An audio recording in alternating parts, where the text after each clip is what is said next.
Janur Ireng, jawaban dari segala misteri, kisah Sebudino, dan kisah brutal perang santet 7 keluarga besar terkuat di tanah Jawa.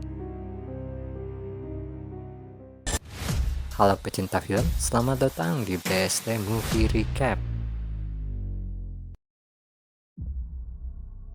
Buat kalian yang belum nonton atau lupa, Sebudino adalah kisah pembuka dari Universe Trah Pitu Lakon, karya Simple Man yang diproduksi oleh MD Pictures.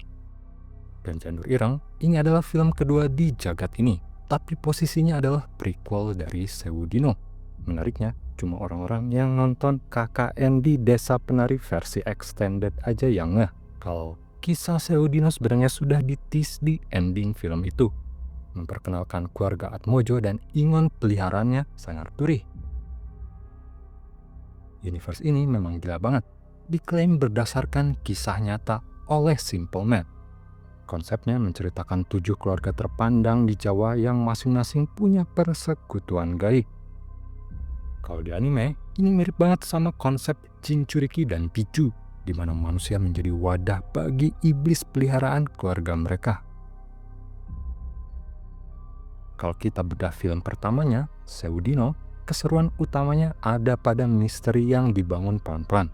Kita langsung dihook sama kemunculan Jinchuriki yang segelnya lepas. Penonton dibuat bertanya-tanya, kenapa segelnya bisa lepas dan bikin 2 wanita tewas mengenaskan?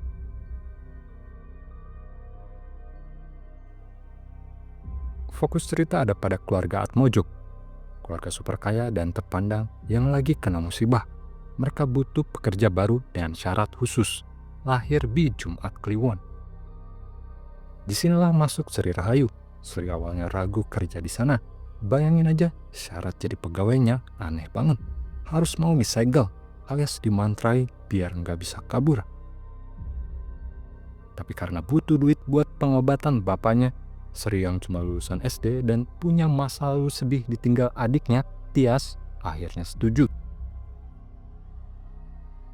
Sri dan temannya, Erna, dibawa oleh supir misterius bernama Sugik ke gubuk terpencil di tengah hutan.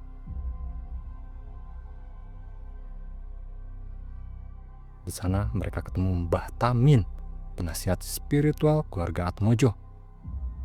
Tugasnya terdengar gampang tapi gajinya fantastis. 10 juta rupiah di tahun 2000-an. Kerjanya cuma mandiin dan nyanyiin gending buat cucu Mbah Karsa.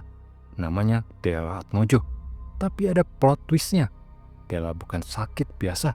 Dia kena santet legendaris bernama Sebudino atau 1000 hari. Saking mematikannya santet ini, korban bakal menderita 1000 hari sebelum mati. Dan kalau gagal dijaga, santetnya bakal meledak dan ngebantai seluruh garis keturunan keluarganya. Sri dan Erna ternyata masuk di fase kritis, kurang dari 30 hari sebelum ritual 1000 hari itu selesai. Teror demi teror mulai muncul, mulai dari Sri yang mau kabur tapi pingsan pas lewat payung mayat, yang ternyata bukan hiasan doang, sampai kejadian ganjil saat ritual. Ember bocor, kaset gending kusut, mimpi Dela minta tolong sampai Dela yang ngamuk lepas dari ikatan. Padahal mereka ngerasa udah ngelakuin ritual dengan benar. Misteri memuncak pas Sugik ketahuan menggali lubang kubur yang dalam banget. Sri dan Dini mulai curiga. Jangan-jangan kita bukan perawat, tapi tumbal buat gantiin nyawa Dela. Singkat cerita, ending filmnya emang nyelesain nasib Dela, tapi nyisain pertanyaan besar. Benarkah keluarga Atmojo ini korban yang tidak bersalah? Lewat pengakuan Sugik di akhir, terungkap kalau keluarga Atmojo adalah salah satu dari 7 Trah Pitu Lakon yang lagi perang dingin. Dan serangan santet ke Dela itu dikirim oleh salah satu orang yang tersisa dari keluarga musuh, Sakdo Kuncoro. Nah, disinilah mind-blowingnya. Judul film kedua, Janur Ireng, bakal jadi kunci jawaban dari semua kegilaan itu. Kalau kalian mikir keluarga Atmojo di Sebudino itu kasihan karena jadi korban, film Janur Ireng bakal nampar kalian dengan fakta sebaliknya. Ternyata keluarga Atmojo bukanlah korban, melainkan pemicu perang ini. Jadi gini ceritanya, jauh sebelum Sri Rahayu masuk ke gubuk itu, ada peristiwa besar yang menimpa Trah Bolosedo alias keluarga Kuncoro. keluarga ini dipimpin oleh Arjo Kuncoro, saingan beratnya Mbah Karsa. Saking panasnya persaingan kekuasaan, Mbah Karsa yang ambisius memutuskan untuk menghapus saingannya dari peta Jawa. Di Janur Ireng kita bakal lihat masa lalu Sugik.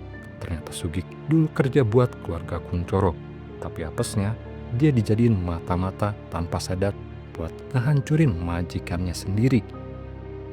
Tragedi itu terjadi di pernikahan Intan Kuncoro. Harusnya jadi pesta meriah, tapi berubah jadi neraka saat Janur Kuning mendadak berubah jadi Janur Ireng alias Janur Hitam. Ini bukan santet level Sewudino yang nyiksa pelan-pelan. Janur Ireng adalah santet tipe pembunuhan massal. Tujuannya satu, membunuh seluruh garis keturunan target sampai ke akar-akarnya dalam satu malam. Malam itu keluarga Kuncoro dibantai habis-habisan oleh kiriman Ingon keluarga Atmojo. Sugik jadi saksi mata trauma berat. Makanya di Sewudino, Sugik takut banget sama Mbah Karsa karena dia tahu seberapa kejamnya Mbah Karsa kalau lagi mode pembunuh. Tapi ada satu yang selamat, Sabdo Kuncoro. Bayangin, Sabdo harus lihat bapak, ibu, dan saudaranya mati di depan mata gara-gara ambisi Atmojo. Dari situlah lahir dendam kesumat.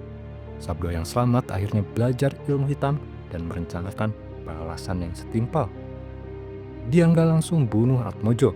Dia mau Atmojo ngerasain sakitnya ngelihat anggota keluarga tersiksa. Makanya dia kirim santet Sewudino ke Dela, biar Mbah Karsa ngerasain pedihnya ngelihat cucu kesayangannya menderita 1000 hari. Persis kayak penderitaan batin Sabdo.